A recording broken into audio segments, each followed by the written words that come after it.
Olá, turma! Quem fala aqui com vocês é a professora Johanna, para quem não me conhece, tá bom? E aqui é um vídeo para ajudar vocês do oitavo ano a dar uma revisada no conteúdo. Então, você que é meu aluno, por favor, assista esse vídeo.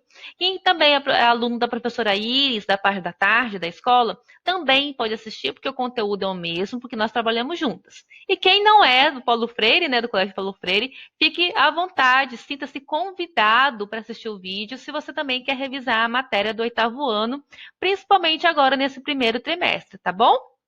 Então vamos lá para a aula. A aula de hoje nós vamos falar sobre o tempo e sobre o clima. O tempo, vamos lá, colocar aqui, pronto. O tempo tem como definição que trata-se do estado geral da atmosfera em um dado momento. Ou seja, quando eu falo, olha, hoje está chovendo. Nossa, hoje acordei e o dia estava ensolarado. Então é algo momentâneo, né, de uma percepção. Então isso é o tempo, tá bom? Já o clima, ele já não é algo momentâneo, é algo mais duradouro. É uma característica de um lugar, né, característica do comportamento da atmosfera durante um período longo de observação. Quando eu falo que é um clima árido ou um clima muito frio, então eu estou falando de clima, quando eu tenho uma observação de um longo período de tempo, tá bom? É um conjunto de vários tempos aqui que vão formar o clima. Continuando. A previsão do tempo que a gente olha lá no jornal, ela é bastante interessante tanto para o meu lado pessoal, que eu posso determinar o que eu vou fazer no meu final de semana. Por exemplo, se eu quero ir à praia, será que vai chover ou não no final de semana? Se eu quero acampar, será que vai chover? Ou se eu vou fazer uma viagem e ter uma ideia se para onde eu vou vai estar muito frio ou muito calor, da roupa que eu posso levar. E além disso, ela também é utilizada bastante na agricultura, né? Os agricultores vão saber se é o momento de que vão plantar uma coisa que precisa de mais água ou não, se vão precisar irrigar mais ou não. E também pelo Instituto, o Instituto Meteorológico, né, ajuda na questão da aviação também, né? O tempo para saber como é que está o tempo lá para poder um voo decolar ou não, tá bom? Já em relação ao clima, a gente pode ver nesse mapa aqui as diferenças dos lugares, né? Da onde que está cada lugar e que diferença eu vou ter desse clima. Por exemplo, o clima polar. Eu vou ter aqui, ó, na região da Groenlândia, no Canadá, tá bom? Aqui na Rússia. Isso aqui, ó, seria o clima polar. Já o clima temperado aqui, ó, essa porção aqui dos Estados Unidos, na maioria da parte da Europa. Então, eu vou ter aqui o clima temperado, tanto aqui nessa região do norte, quanto também, ó, no sul. Eu posso visualizar aqui, ó, essa característica de clima temperado. O semiárido, tropical, mediterrâneo, de montanha. Então, isso aqui, ó, são o clima, os climas que a gente pode observar na Terra, e isso são características que ao longo de muito tempo a gente determinou, então por isso que classifica dessa forma, tá bom?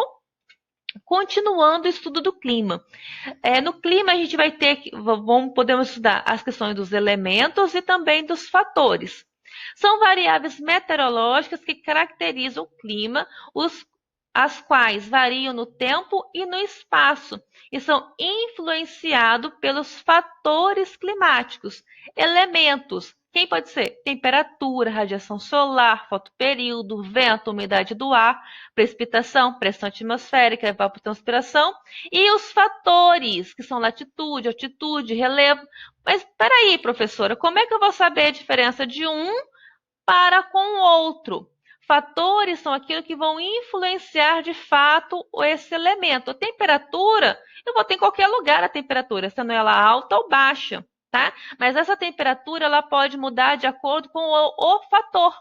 Ela pode ser o quê? Uma temperatura mais alta ou mais baixa, dependendo da latitude, da altitude, do relevo, da continentalidade, maritimidade, tá bom? Então, isso aqui, ó, pode mudar, variar, por causa desses fatores que estão aqui, que são responsáveis por modificações, tá? Tranquilinho, bem facinho essa definição. Continuando, vamos falar aqui então da massa de ar. A massa de ar, eu posso classificar, dividi-las, né, em quentes e frias, quentes equatoriais e tropicais, frias apolares. E também eu posso classificar elas enquanto a origem. continental, que vem do continente, né? Óbvio. E as marítimas. Essas marítimas, elas vão receber o nome de qual oceano que ela tá, que ela se deu origem, tá bom? E frente, sabe quando você assiste jornal e fala assim, ah, tá vindo uma frente fria? Então, frente fria é isso aqui, ó, que a gente consegue observar na imagem. Massa polar encontrando com a massa tropical. Quando eu tenho massas de ar diferentes se encontrando, aí eu vou ter essa frente, tá bom? Continuando.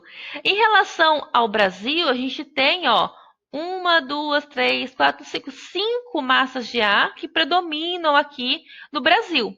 Olha só a diferença no inverno e no verão. E a gente vai ter a equatorial atlântica, que é quente e úmida. Aqui, ó, aqui está a equatorial atlântica. A equatorial continental, que também é quente e úmida. Aqui, ó, a gente consegue ver, tá bom? A tropical atlântica, quente e úmida, aqui, ó, essa aqui, que nós, né, que moramos aqui no Espírito Santo, a gente sabe bastante dela, né, o que a gente mais vai ter o contato. A tropical continental, quente e seca, essa daqui, ó, e a polar atlântica, que ela só vai estar presente, né, que é a fria e úmida, só no inverno. Então, essas massas de ar, elas vão se modificar, elas podem ter um comportamento diferenciado dependendo da estação do ano. Aqui o inverno e aqui o verão, tá bom? Então, por isso que a gente vai ter aquelas frentes frias chegando aqui no litoral, tá? A gente sempre escuta todo ano nos jornais. Além das massas de ar, a gente também vai ter o relevo atuando nessa questão como fator climático, né? Então vamos lá. O relevo, ele vai fazer o quê? Aqui, ó, por exemplo, lá no semiárido, aqui vai ter o planalto do Borborema, e aqui a gente vai ter as chuvas orográficas, ou chuva de relevo. O que significa isso? Quem está no litoral vai ter bastante água, a umidade do ar vai ser bastante alta e ali é uma região quente, né? Então aqui vai ser quente com bastante umidade. Essas nuvens, ao encontrar aqui, ó, esse planalto, essa montanha, essa região física aqui que é intransponível, elas vão ter que subir. O ato delas subirem, elas vão esfriar. E ao esfriar vai ter a precipitação, né? Vai ter a chuva.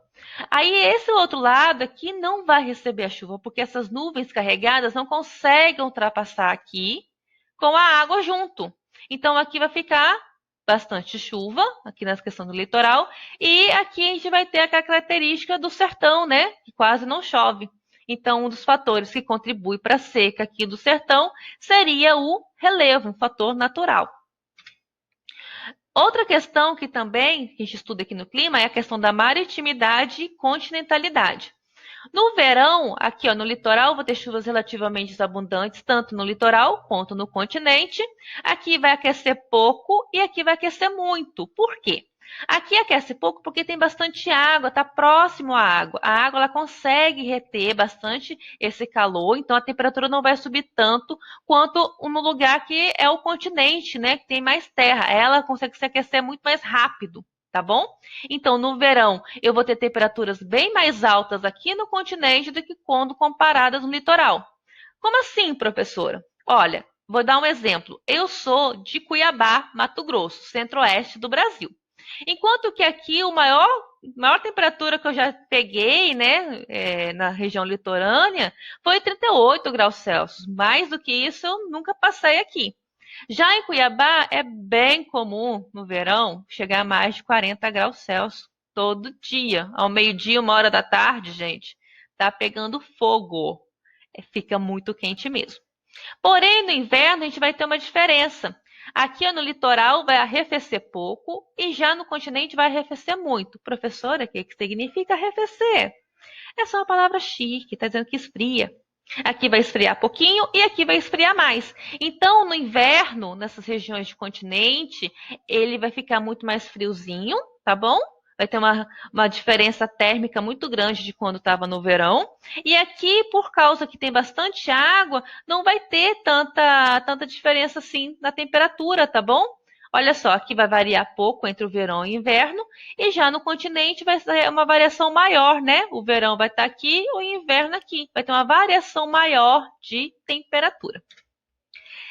Fato bastante interessante quando eu comparo o deserto com a cidade litorânea, questão de prova e que muita gente ainda errou. Então, presta atenção aqui. No deserto, vai receber bastante radiação solar, e essa radiação solar batendo aqui na areia vai refletir, então aqui vai ficar muito quente. Já à noite, o que acontece? Todo esse calor que foi absorvido, ele vai ser liberado para a atmosfera. Só que esse calor não fica retido à noite. Então, no deserto, à noite, pode chegar a ter temperaturas abaixo de 0 graus Celsius, ou seja, pode congelar no deserto à noite. Já ouviu falar disso? Acontece, tá? Lembrando, aqui a umidade relativa do ar é zero, praticamente zero, tá? É muito pouco, quase não tem esse vapor da água no deserto. Agora, na região litorânea é diferente. Aqui vai ter bastante vapor d'água, a umidade do ar bastante alta, porque a gente vai ter o quê? O mar, vamos ter bastante água aqui nessa região. Então, durante o dia vai receber a radiação solar e a água vai ficar absorvendo bastante esse calor, tá bom? E à noite vai ser então liberado esse calor e vai ter bastante formação de nuvem, porque vai ter bastante vapor da água aqui na atmosfera. Esse vapor da água, essas nuvens vão fazer com que o calor volte, não vá embora, tá bom? Então, por isso que aqui a temperatura ainda fica quentinha, agradável durante a noite. E não igual no deserto, né? Que pode chegar a 0 graus Celsius ou até menos. Entenderam a diferença? Agora não erra mais na prova, hein? A altitude também é uma coisa que interfere na questão da temperatura. Quanto maior a altitude, menor vai ser a temperatura. Por exemplo, se eu estou numa região perto aqui do mar, posso ter 22 graus Celsius a minha média de temperatura. Se eu subo para uma região mais alta, vai diminuindo, e para uma região mais alta vai diminuindo ainda mais, ou seja, é inversamente proporcional. Quanto maior a altitude, menor vai ser a temperatura. Exemplo disso, se eu estou aqui em Aracruz, em Vitória, perto do mar, eu tenho essa média mesmo de 22 graus Celsius. Se eu for numa região de montanha como Pedra Azul, ficar naquela cidade lá, a temperatura vai ser bem menor, vou passar bem mais friozinho lá, né? Então, por isso que a altitude varia e a temperatura também. Agora, latitude. Quando eu falo de latitude, lembra lá da geografia, né? Que são o quê? Quando a gente faz esses cortes imaginários aqui no globo terrestre, né? Na posição horizontal. Aqui o Equador, o Trópico de Capricórnio, o Trópico de Câncer. Então, a radiação solar vai bater de forma diferenciada, dependendo aqui da qual posição da Terra está. E a latitude aqui, ó, ao subir ao subir aqui mais para o norte, eu vou ficando cada vez mais frio. E o oposto também acontece, né? Quando eu vou descendo mais para o sul, também mais frio, por causa da latitude, dessa incidência luminosa dos raios solares aqui no nosso globo. Continuando. O que mais pode interferir nisso? É o movimento de rotação. O que é esse movimento de rotação da Terra? O movimento de rotação é o giro que a Terra dá em torno do seu próprio eixo. Tem uma duração de 24 horas para acontecer e tem como consequência a determinação dos fusos horários, ou seja, num lugar vai ser uma hora e em outro lugar vai ser outra. Isso acontece nos países, até mesmo no Brasil, por ser um território tão grande, a gente vai ter essa diferença de fuso horário. Exemplo, uma vez eu quis ligar para minha mãe, eu acordei, quis ligar para minha mãe, era 6 horas da manhã. E quando eu liguei para ela, lá para ela era 5 horas da manhã, ou seja, eu acordei ela. Não foi legal, né? Acabei me esquecendo dessa diferença do fuso horário, tá bom? Isso aqui, vocês estudam em geografia, eu tenho certeza que já tiraram 10 nessa matéria. O achatamento dos polos é porque quanto mais a Terra vai rodar, ela vai ficar achatada nos polos, enquanto que na parte do Equador vai ficar um pouquinho mais larga. Então, por isso vai dar esse formato da Terra geóide. Ela também é responsável pelo movimento de rotação pelos dias e as noites, ou seja, duração dos dias e das noites, né? O lado da Terra que é voltado para o Sol é dia e o outro lado é noite, ou seja, o lado que não está recebendo essa radiação luminosa do Sol vai ser a noite. Interfere também no trajeto das correntes marítimas e na circulação da atmosfera. Já a translação é aquele movimento que a Terra faz em torno do Sol, que dura 365 dias e 6 horas. Então, por isso que a gente vai ter o ano bissexto, né? Que vai contabilizar essas 6 horas aqui que a gente não contabiliza no ano que não é bissexto. E a gente vai ter o perifélio, o afélio, que é a proximidade aqui do Sol. A ocorrência das estações do ano, ou seja, a gente vai ter o outono, primavera, verão, tá bom? Inverno, por causa da translação do Sol. Essa incidência luminosa vai ser diferenciada, tá?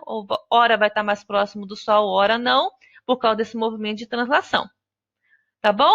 A gente vai ter o grande dia, que é lá no polar, quando a Terra está mais próxima do Sol ali, né? Que o dia, quer dizer, ou seja, o Sol ali vai estar iluminando tanto aquela região que pode durar até 6 meses, tá bom? Por isso que a gente fala o grande dia. E o ano bissexto que eu já expliquei.